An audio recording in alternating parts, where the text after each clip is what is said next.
بندہ سجدے کے حالت میں اپنے رب سے بہت زیادہ قریب ہوتا ہے، اس لیے تم سجدے میں کثرت سے دعا مانگا کرو۔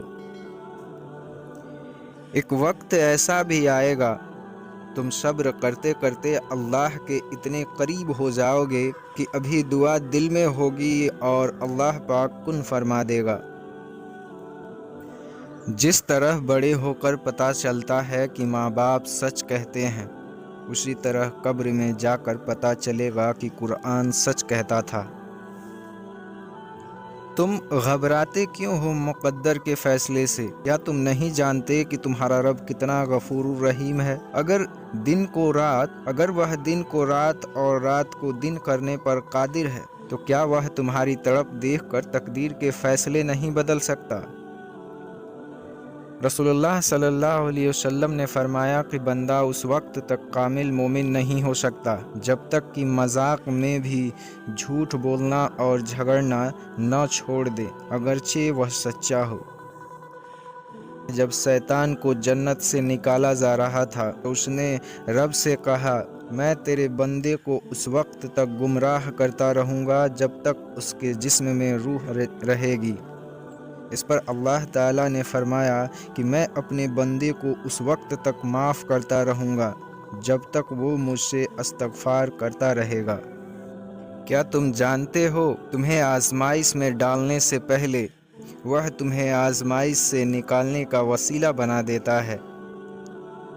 تھوڑے میں خوش رہنا سیکھو، کیونکہ زیادہ کی چاہ تم سے تمہاری سکون چھین لیتی ہے۔ جیتتے وہ نہیں جو کبھی ناکام نہ ہوئے، جیتتے تو وہ ہیں جو کبھی کوشش کرنا نہیں چھوڑتے۔ ہر عبادت کا پتہ نہیں ہوتا کہ وہ قبول ہوئی ہے یا نہیں، مگر درود شریف ایک ایسی عبادت ہے جو ادا ہوتے ہی قبول ہو جاتی ہے۔ ہر چیز اپنے وقت پر ہی اچھی لگتی ہے۔ نیکی کمانے کا وقت جوانی ہے۔ افسوسناک بات یہ ہے کہ ہم نیکی اس وقت کرتے ہیں جب برائی کے قابل نہیں رہتے۔ ایک نماز میں اگلی نماز کی توفیق مانگنے سے بہتر کوئی دعا نہیں ہوتی۔ صبر کے ساتھ اس کے فیصلے کا انتظار کرو اور بے فکر ہو جاؤ۔ کیوں لوگوں کو مرنا آسان لگتا ہے؟ کیا قبر، حشر، حساب کتاب سب مذاق لگتا ہے؟ جن لوگوں کی تنہائیاں پاک ہوتی ہیں ان کی دعائیں کبھی رد نہیں ہوتی۔ تم سمندر کی گہرائی سے پکارو گے، اللہ وہاں بھی تمہاری سنے گا۔ ہر وہ شخص بے وفا اور ناقابل اعتبار ہے جو نماز نہیں پڑھتا۔ اور سکون پتہ ہے کیا ہے؟ اکیلے بیٹھ کر رب سے گفتگو کرنا۔ کچھ رشتے اللہ پاک خود ختم کرتا ہے تاکہ تمہاری زندگی خراب نہ ہو سکے۔ بے شک وہ جو کرتا ہے بہتر کرتا ہے۔ 3 چیزیں نیکی کا دروازہ ہے: دل کی سخاوت، کلام کی پاکیزگی اور غموں پر صبر۔ اپنی زبان کو نرم اور سلام کے عادی بناؤ، اس سے تمہارے دوست زیادہ اور دشمن کم ہوں گے۔ نیکی کے کام کرنے والے کو اپنی ہی ذات سے ابتدا کرنا چاہیے۔ صبر دل دہلا دینے والی مصیبتوں کو آسان بنا دیتا ہے، اس لیے صبر کا دامن نہ چھوڑیں۔ یہ نہ دیکھو کہ کس نے کہا ہے، بلکہ یہ دیکھو کہ کیا کہا ہے۔ جو اللہ کے ذریعے بے نیاز بنے گا، لوگ اس کے محتاج ہوں گے۔ ایمان کی کامیابی قرآن کی تلاوت سے ہے۔ جب بھی تم چاہو کہ تمہاری دعا عرش تک پہنچے اور مستجاب ہو جائے تو پہلے اپنے والدین کے لیے دعا کرو۔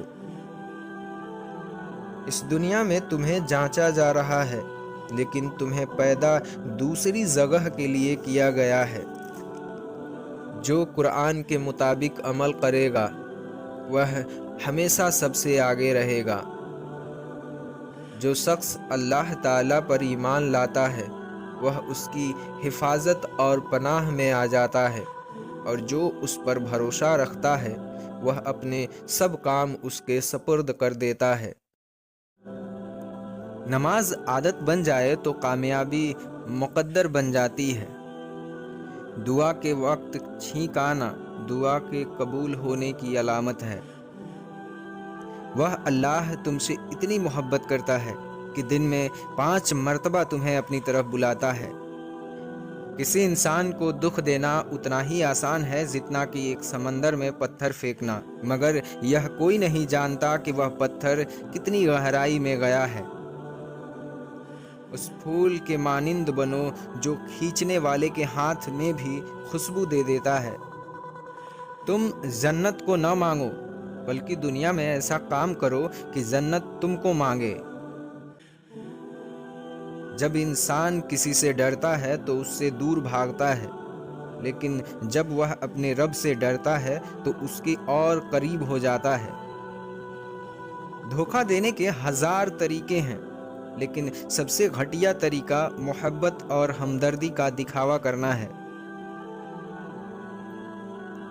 بہترین انسان اپنے اعمال سے پہچانا جاتا ہے، ورنہ اچھی باتیں تو برے لوگ بھی کرتے ہیں۔ زندگی میں اگر کچھ حاصل کرنا چاہتے ہو تو محبت سے زیادہ دعا کی ضرورت ہوتی ہے۔ اس سوچ کے ساتھ زندگی میں آگے بڑھو کہ اللہ نے یقیناً بہترین ہی سوچا ہوگا۔ پاکیزہ ترین محبت یہ ہے کہ تم کسی شخص سے محبت کرو یہ جانتے ہوئے کہ وہ تمہارا نہیں ہو سکتا، اور اسے خوش دیکھنے کی تمنا کرو۔ جب تمہیں دوسری نماز کا انتظار ہو تو سمجھ لینا کہ پہلی نماز قبول ہو گئی ہے۔ کسی بے قصور پر تہمت لگانا یہ آسمانوں سے بھی بھاری گناہ ہے۔ عزت اللہ کی رضا میں ہے، لوگوں کی فرمانبرداری میں نہیں۔ اسے دیکھو جو تمہیں دیکھتا ہے، اسے محبت کرو جو تم سے محبت کرتا ہے، اس کی سنو جو تمہاری سنتا ہے، اور اپنا ہاتھ اس کے ہاتھ میں دو جو تھامنے کو تیار ہو۔ تم جو خواب دیکھتے ہو اس کی تعبیر تمہاری دعائیں لکھتی ہیں۔ تمہارے ہاتھوں کا اللہ کے دربار میں اٹھنا تمہارا نصیب بدل دیتا ہے۔